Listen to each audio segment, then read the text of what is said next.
SSA Pallikkara school Sunday school കലോത്സവം നടന്നു. School തലത്തിൽ ഫസ്റ്റ്, സെക്കൻഡ് എന്നീ സ്ഥാനങ്ങൾ ലഭിച്ച 10 സൺഡേ സ്കൂളുകളിലെ കുട്ടികളാണ് മത്സരത്തിൽ പങ്കെടുത്തത്. വിവിധ ഇനങ്ങളിലായി 500-ൽ പരം വിദ്യാർത്ഥികൾ കലോത്സവത്തിൽ പങ്കെടുത്തു. Reporter TV coordinating editor Sujaya Parvathi ഉദ്ഘാടനം ചെയ്ത് വിജയികളായ വിദ്യാർത്ഥികൾക്കുള്ള സമ്മാനദാനവും നിർവഹിച്ചു.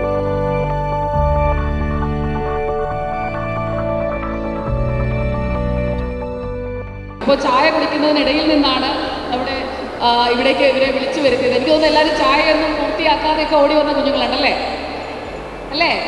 സ്നാക്സ് ഒക്കെ അവിടെ വെച്ചിട്ട് വരാൻ പറഞ്ഞല്ലേ? അങ്ങനെയൊന്നും ചെയ്യാൻ പാടില്ല. കാരണം കുഞ്ഞുങ്ങളുടെ മനസ്സ് വിഷമിക്കുമ്പോൾ അവിടെ ദൈവം വിഷമിക്കുമെന്നാണ്.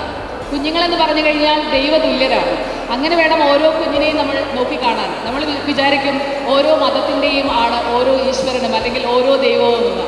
പക്ഷേ ഈശ്വരന്മാരെല്ലാവരും പറയുന്നത് ഞങ്ങൾ നിങ്ങളുടെ കുഞ്ഞുങ്ങളുടെ ഉള്ളിലുണ്ട്, നിങ്ങളുടെ കുഞ്ഞാണ് നിങ്ങളുടെ മുന്നിലിരിക്കുന്ന ഈശ്വരൻ എന്നാണ്. അപ്പോൾ ആ കുഞ്ഞിനെ നമ്മൾ ആ രീതിയിൽ വേണം ട്രീറ്റ് ചെയ്യാൻ, ആ രീതിയിൽ വേണം ഓരോ കുഞ്ഞിനെയും നമ്മൾ വളർത്തിയെടുക്കാൻ.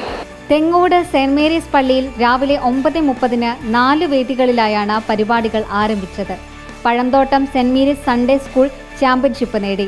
വികാരി ഫാദർ ഡാനിയൽ തട്ടാറയുടെ അധ്യക്ഷതയിലുള്ള പരിപാടിയിൽ father Eldhose Thurthumal, district inspector Sabu Varghese എന്നിവർ പ്രസംഗിച്ചു. റിപ്പോർട്ടർ, കൊച്ചി.